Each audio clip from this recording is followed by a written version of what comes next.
Bonjour à toutes, bonjour à tous, on se retrouve aujourd'hui pour un nouvel épisode de l'arrêt du jour qui est cette semaine placé encore sous le signe de l'amour. Voilà.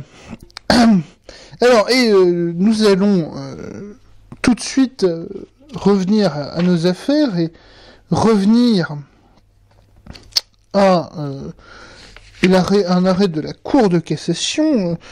On va un petit peu avancer dans le temps, presque d'un siècle, puisque nous allons nous intéresser à un arrêt de la première chambre civile de 1955, un arrêt qui est toujours extrêmement célèbre et toujours assez étudié en droit international privé, puisque c'est l'arrêt Karaslanis de la première chambre civile de la Cour de cassation.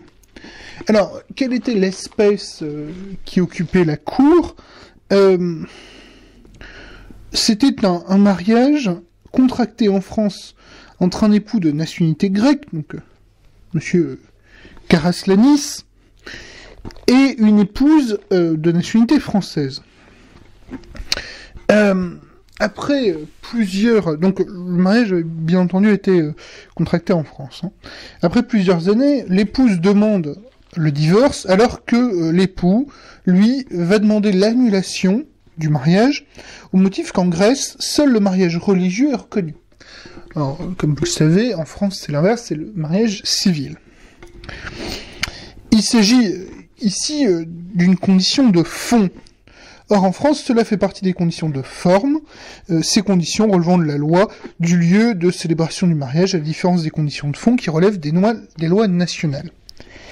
Et la Cour de cassation va donc avoir à se poser la question de savoir à quelle catégorie appartient un élément de la célébration du mariage. Est-ce que c'est une règle de forme ou une règle de fond ? Et la Cour, donc, à cette question de savoir si c'est un élément qui appartient à un élément de la célébration du mariage appartient à la catégorie des règles de forme ou à celle des règles de fond,